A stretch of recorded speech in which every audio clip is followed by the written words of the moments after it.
Аяқты жоғары көтеріп жатудың бірнеше пайдасы барын білесіз бе?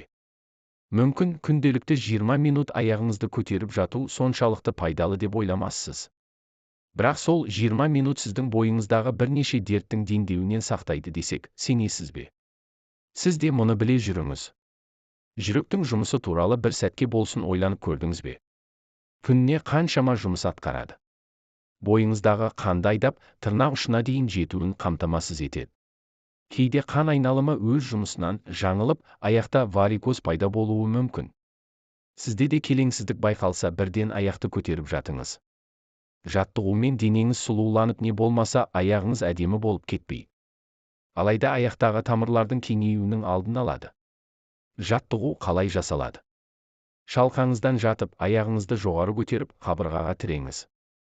Сонда денеңіз жерде, ал аяқтарың тікесінен тұруы керек. Денені осы қалыпта 20 минут ұстап тұрыңыз. Қолдарыңызды барынша еркін ұстаңыз. Басқа ешбір қимылды қайталаудың қажеті жоқ. Бойыңыздағы тепе-теңдікті сақтап, өзіңізді тыныш әрі жайлы сезініңіз. Бұл қалыптан шығу үшін алдымен тізеңізді көкірегіңізге қарай тартып, бүйірге қарай аунаңыз. Жаттығуды орындау үшін міндетті түрде жеңіл әрі қолайлы киім таңдаңыз. Белді қысып тұратын резеңкелі киім кимегеніңіз абзал. Мұндай киім жаттығудың пайдасын жоққа шығарады. Өйткені жаттығудың негізгі мақсаты қанның ағзада айналуын дұрыстау. Ал резеңке қанның айналуына бөгет болады. Аяқты жоғары көтеріп жатудың 5 пайдасы. 1. Аяқ ісінуін төмендету. Яғни аяқ ісінуі көбінесе қан айналымның дұрыс болмауынан пайда болады. Кейде бүйрек, жүрек пен артық салмақтың салдарынан да ісініп кетуі мүмкін. Сол себептен ең алдымен аяқтың ісінуінің себебін анықтап алған жөн. Кейін оның еміне аяқты көтеріп жату жаттығуында қосу керек. 2. Аяқтың ауырғанын басады. Күні бойы тік тұрып жұмыс істейтін жандардың түнде аяқтары ауырады. Олар да осы әдісті қолданып көрсе, тартылыс күші аяғындағы ауруды қалай басқанын байқамай қалады. 20 минуттық жаттығу аяқты жеңіл қалыпқа түсіреді. 3. Ас қорытуды дұрыстайды. Егер аяқ бастан жоғары тұрса, бұл сұйықтықтың ағзада жиналып қалуымен ғана күреспей, асқазанның жұмысына да әсер етеді. Ішектердің қозғалысын реттеп, астың қорытылуын жақсартады.